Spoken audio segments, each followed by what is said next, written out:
अब मैं अपने सबसे पहले पॉइंट पे आता हूं। जब 2014 में प्रधानमंत्री बने थे नरेंद्र मोदी जी, तो उन्होंने खुद एक रूल बनाया था कि भारतीय जनता पार्टी के अंदर और उनकी सरकारों में 75 वर्ष से ऊपर कोई भी व्यक्ति होगा तो उसको संगठन में और सरकार में किसी भी पद पे नहीं रखा जाएगा, उसको रिटायर कर दिया जाएगा। और उसका सबसे पहले उस रूल के तहत आडवाणी जी को और मुरली मनोहर जोशी जी को रिटायर किया गया था। और उसके बाद तमाम यशवंत सिन्हा जी, सुमित्रा महाजन जी, कई लोगों को यहाँ टिकट नहीं मिली। कई लोग जो पद पे बैठे हुए थे उनको पद से इस्तीफा दिलवा के उनको हटाया गया। ऐसे कई सारे लोग हैं। तो अब अगले साल 17 सितंबर को प्रधानमंत्री मोदी जी 75 साल के होंगे और मोदी जी ने तय कर लिया है कि अमित शाह जी को वो अपना वारिस बनाएंगे और अमित शाह जी अगले साल 17 सितंबर को देश के प्रधानमंत्री बनाने का उन्होंने तय किया है मोदी जी ने।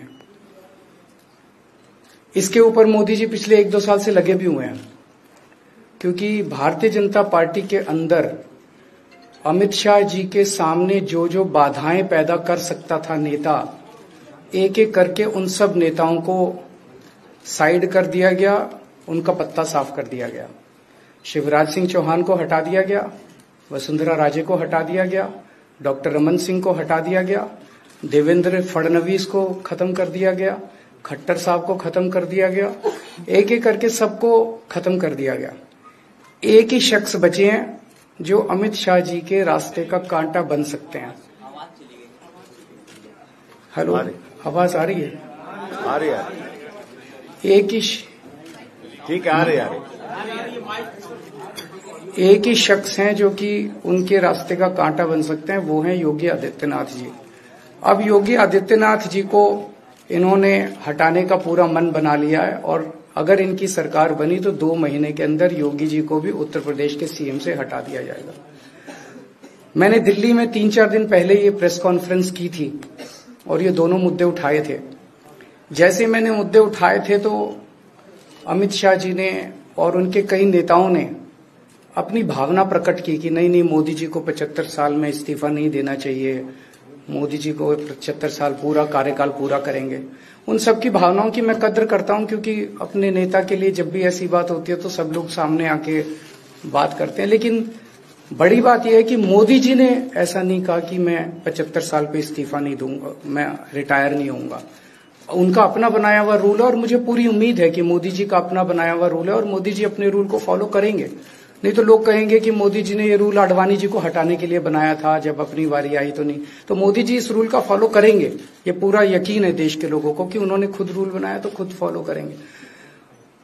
दूसरी बड़ी बात जो हुई कि जब मैंने कहा कि योगी आदित्यनाथ जी को 2 महीने में हटा दिया जाएगा, इस पे अभी तक भाजपा के किसी नेता की टिप्पणी नहीं आई है। 4 दिन हो गए। इसका मतलब ये तो कंफर्म करता है कि उन्होंने पूरी प्लानिंग कर ली है और उनके पक्ष में कोई बोलने के लिए तैयार नहीं है योगी आदित्यनाथ जी के।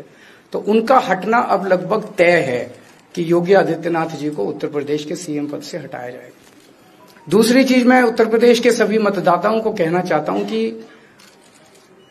पिछले 4-5 महीने से इन्होंने शोर मचा रखा है 400 पार 400 पार 400। क्यों? कहते हैं नहीं, मोदी जी कुछ बड़ा काम करना चाहते हैं। तो लोगों ने खोद के पूछा, भाई क्या बड़ा काम करना चाहते हैं, कुछ बताओ तो सही। तो उन्होंने नहीं बताया। लोगों ने फिर अंदर से पता किया कि बड़ा काम ये करना चाहते हैं कि देश से रिजर्वेशन खत्म करना चाहते हैं। हम जानते हैं कि इनका जो पूरा इकोसिस्टम है, आरएसएस, बीजेपी, शुरू से ये लोग रिजर्वेशन के खिलाफ रहे हैं। इनकी पूरी की पूरी मानसिकता रिजर्वेशन के खिलाफ रही है। तो मैं सभी लोगों को ये आगाह करना चाहता हूं कि ये बड़ा काम इनको 400 पार इसीलिए चाहिए क्योंकि ये रिजर्वेशन खत्म करना चाहते हैं। संविधान को, बाबा साहब अम्बेडकर ने जो संविधान बनाया था, उस संविधान को ये तार करना चाहते हैं। पूरे देश भर से अब जो ट्रेंड आ रहे हैं, वो ट्रेंड ये दिखाते हैं कि भारतीय जनता पार्टी को 250 से भी नीचे, मेरे हिसाब से 220 के आसपास, 3-4 दिन पहले भी मैंने कहा था, 220 से कम सीटें इनकी आती हुई नजर आ रही हैं। आप हिसाब लगा लीजिए। मैं हरियाणा होके आ रहा हूं कल परसों। हरियाणा में इनकी बहुत कम हो रही हैं, दिल्ली में इनकी बहुत कम हो रही हैं, पंजाब में मुझे नहीं लगता इनकी कोई सीट आ रही है, कर्नाटक में इनकी काफी कम हो रही है, महाराष्ट्र में इनकी बहुत कम हो रही हैं, बंगाल में इनकी कम हो रही हैं, यूपी में इनकी कम हो रही हैं, बिहार में इनकी कम हो रही हैं, झारखंड में इनकी कम हो रही हैं, राजस्थान में इनकी कम हो रही हैं। तो इनकी सीटें आ कहां रही हैं? तो इनकी 220 के नीचे सीट आ रही हैं। इनकी सरकार बीजेपी की सरकार नहीं बन रही है, इंडिया गठबंधन की सरकार बनेगी और इंडिया गठबंधन की सरकार जो है वो देश को एक प्रगति के रास्ते के ऊपर लेके जाएगी। इस तरह से जो पूरे देश के अंदर एक नेगेटिविटी इन लोगों ने फैलाई है उसको हम लोग ठीक करेंगे। मैं अंत में उत्तर प्रदेश के सभी लोगों को अपील करना चाहता हूं कि इंडिया गठबंधन के, यहाँ पे सपा और कांग्रेस का गठबंधन है, इंडिया गठबंधन का जो जहां से कैंडिडेट है उसको भारी मात्रा में वोट देकर आप सब लोग जिताइए। आदरणीय अरविंद केजरीवाल जी का मैं धन्यवाद देता हूं। उन्होंने बहुत महत्वपूर्ण बातें आपके सामने रखी हैं। जो देश का माहौल है और 4 चरणों में भारतीय जनता पार्टी चारों खाने चित्त हो चुकी है और उनके आंसुओं की नदी उफान में है। भारतीय जनता पार्टी जो 400 पार का नारा दे रहे थे, अब समझ में आया है 4 चरणों के बाद,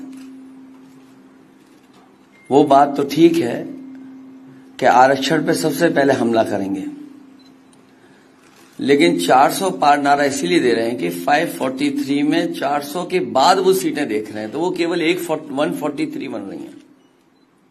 तो वो स्वयं स्वीकार कर रहे हैं कि 143 से ज्यादा वो सीटें जीतने वाले नहीं हैं, क्योंकि 400 पार सीटें 143 ही बनती हैं और 140 करोड़ की जनता इस बार इन्हें 140 सीटों के लिए भी तरसा देगी। ये यूपी, दिल्ली और पंजाब ये 99 सीट के खेल में ही उलझ जाएंगे। यहां कुछ इन्हें हासिल होने वाला नहीं है। रोटी कपड़ा और मकान की तो लड़ाई हम लोग लड़ेंगे, लेकिन रोटी कपड़ा और मकान से पहले हमें संविधान बचाना है। संविधान बचेगा तो लोकतंत्र बचेगा और बाबा साहब भीमराव अम्बेडकर जी का दिया हुआ संविधान ये हमें अधिकार, हमें न्याय दिलाता है। भारतीय जनता पार्टी की इस साजिश को आम लोग समझ गए हैं और इस बार सबसे बड़ी हार भारतीय जनता पार्टी की होने वाली है। अभी तक तो हम ये कहते थे कि ब्रह्मांड का सबसे बड़ा झूठ बोल रही है, अब लग ये रहा है हारने के बाद ये ब्रह्मांड का झूठ का विद्यालय खोलेंगे, यूनिवर्सिटी खोलेंगे और वाइस चांसलर और डीन पहले से ही रिटायर होकर के वहां अपने आप नियुक्त हो जाएंगे। इसलिए देश को बचाने के लिए आदरणीय अरविंद केजरीवाल जी आए हैं, हम लोगों का सहयोग और मदद करने के लिए आए। मैं इनका धन्यवाद देता हूं और आप पार्टी, इंडिया गठबंधन, समाजवादी पार्टी, हम सब मिलकर के भारतीय जनता पार्टी को हटाने जा रहे हैं।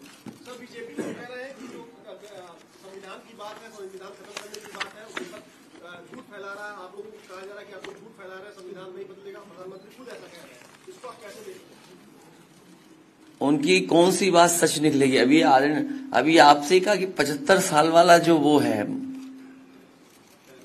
रूल नियम उसको तो फॉलो किया जाएगा ना, इसी से पता लग जाएगा। और एक मिनट अगर आप इनका इतिहास उठा के देखें पिछले 75 साल का, जनसंघ का, आरएसएस का, थ्रू आउट ये लोग रिजर्वेशन के खिलाफ रहे हैं। तो अब 400 सीटें लाके ये संविधान बदल के उस रिजर्वेशन को खत्म करना चाहते हैं।